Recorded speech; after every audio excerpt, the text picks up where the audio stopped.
ایک دور دراز کے علاقے میں ایک طاقتور بادشاہ جلال الدین کی حکومت تھی۔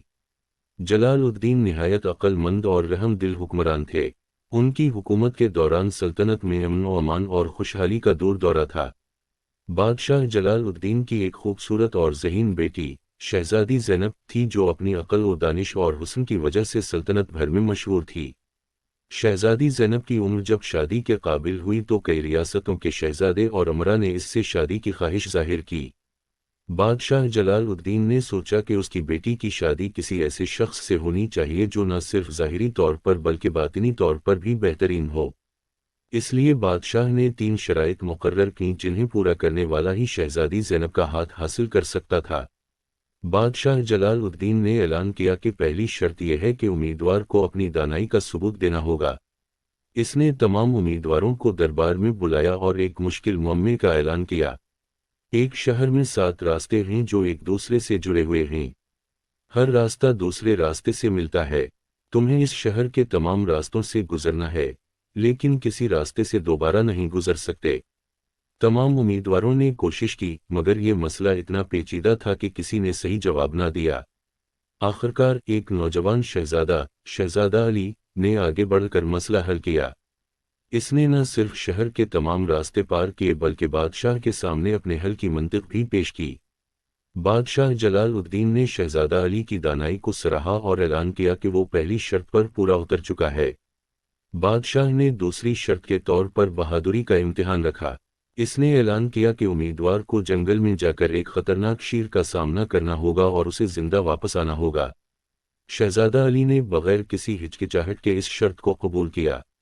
وہ اپنے گھوڑے پر سوار ہو کر جنگل کی طرف روانہ ہوا۔ جنگل میں پہنچ کر اس نے شیر کا سامنا کیا۔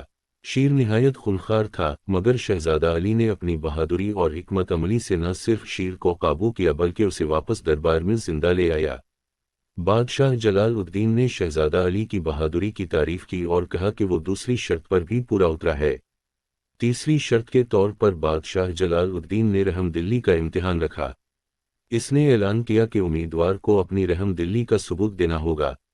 بادشاہ نے ایک غریب خاندان کو دربار میں بلایا جن کی مدد کی ضرورت تھی۔ شہزادہ علی نے اس خاندان کی داستان سنی اور فوراً اپنے ذاتی خزانے سے ان کی مدد کرنے کا فیصلہ کیا۔ اس نے انہیں نہ صرف مالی مدد فراہم کی بلکہ ان کے رہنے کے لیے ایک مکان بھی دیا اور ان کی تمام ضروریات پوری کرنے کا وعدہ کیا۔ بادشاہ جلال الدین نے شہزادہ علی کی رحم دلی کو سراہا اور اعلان کیا کہ وہ تیسری شرط پر بھی پورا اتر چکا ہے۔ تینوں شرائط پوری کرنے کے بعد بادشاہ جلال الدین نے اعلان کیا کہ شہزادہ علی ہی وہ شخص ہے جو شہزادی زینب کے لائق ہے۔ شہزادی زینب بھی شہزادہ علی کی دانائی، بہادری اور رحم دلی سے متاثر ہوئی تھی۔ ایک شاندار تقریب میں شہزادی زینب اور شہزادہ علی کی شادی کی گئی۔ شادی کے بعد دونوں نے مل کر سلطنت کی خدمت کی اور رعایا کی بھلائی کے لیے کام کیا۔ ان کی حکمرانی میں سلطنت نے مزید ترقی کی اور خوشحالی کا دور دورہ رہا۔ اس کہانی سے ہمیں یہ سبق ملتا ہے کہ حقیقی خوبصورتی صرف ظاہری حسن میں نہیں بلکہ عقل و دانش، بہادری اور رحم دلی میں ہے۔ بادشاہ جلال الدین نے اپنی بیٹی کی شادی کے لیے جن شرائط کا انتخاب کیا، وہ ہمیں بتاتی ہیں کہ زندگی میں حقیقی کامیابی کے لیے ان خصوصیات کا ہونا ضروری ہے۔